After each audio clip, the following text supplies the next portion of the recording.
यह हवेली राजा महाराजा के समय में बनाई हुई थी, लेकिन पिछले कोई सालों से इस हवेली में आज तक कोई भी रहने के लिए नहीं आया है।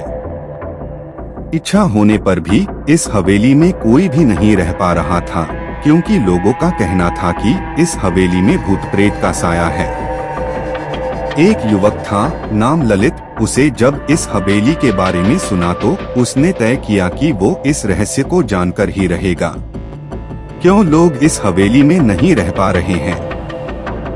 उसने मजबूत इच्छा शक्ति से हवेली में रहने की पूरी तैयारी कर ली। जब उसने हवेली के अंदर जाने के लिए पैर आगे बढ़ाए तो दरवाजे पे किसी अनजान व्यक्ति ने उसे रोक लिया और नजदीक जाके बोले, कौन हो आप और किधर जा रहे हो? ललित ने जवाब देने के बजाय उसने सामने सवाल किया, जी आप कौन?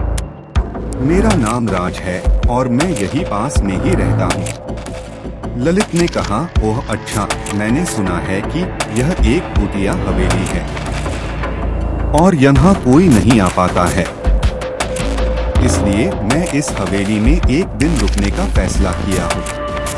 राज ने कहा, जी हाँ, आपने सही सुना है और आप भी अंदर मत जाइए, मेरी माने तो आप भी वापस लौट जाइए, यहाँ बहुत खतरा है। यह सुनकर ललित खुश हो गया, जैसे उन्हें कोई लॉटरी लग गई हो। राज ने उसकी खुशी को देखकर बोला, आप क्यों खुश हो रहे हो? आपको तो भूत का नाम सुनकर डर लगना चाहिए। शायद आपको पता नहीं होगा कि मैं भूत प्रेत में काफी दिलचस्पी रखता हूँ। अगर इस हवेली में भूत है तो मैं अंदर जरूर जाऊंगा और सारी सच्चाई का पता भी लगाऊंगा।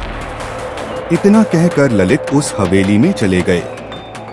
अंदर जाके ललित ने अपनी बैग को साइड में रखा और हवेली के चारों ओर देखने लगा। सारे रूम भी चेक कर लिए। बाद में ड्राइंग रूम में आके सोफे पर बैठ गया। उसने वहां बैठकर दारू के 2-4 पेग भी पिए। वहीं अचानक उस रूम में लाइट का एक बल्ब चालू बंद होने लगी, लेकिन ललित ने उस पर ध्यान नहीं दिया। थोड़ी देर बाद दूसरा बल्ब चालू बंद होने लगा, फिर तो हवेली की सारी लाइट चालू बंद होने लगी। यह सब देखकर ललित अपनी जगह पे खड़ा हो गया और संपूर्ण सावधान हो गया। अचानक उसके सामने एक छोटा टेबल हवा में उड़ने लगा।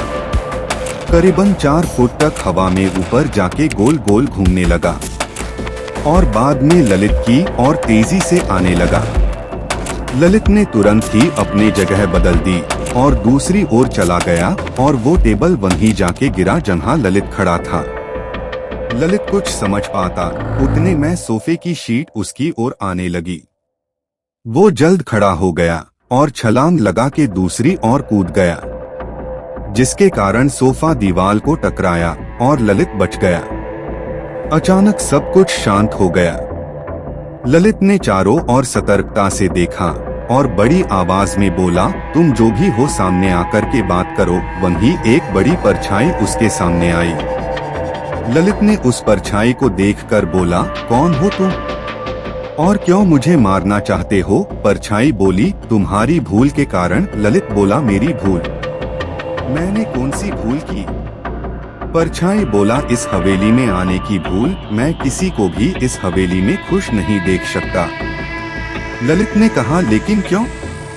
तब परछाई ने जवाब दिया, आज से कुछ साल पहले इस हवेली के मालिक ने मुझे यहीं पे ही मार डाला था। मेरी कोई गलती भी नहीं थी।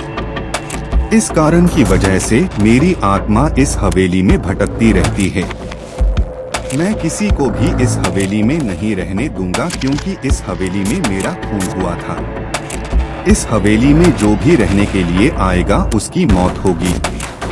ललित ने कहा, मैं तुम्हें अपने असली रूप में देखना चाहता हूँ। तुम्हें मारने से पहले मैं तेरी यह इच्छा अवश्य पूरी करूँगा।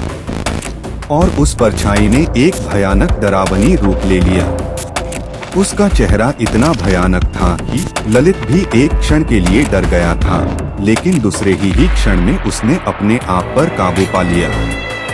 दोस्तों, वीडियो को लाइक और चैनल को सब्सक्राइब करें। आने वाले नए भूतिया कहानियों के लिए आपका बहुमूल्य समय देने के लिए धन्यवाद।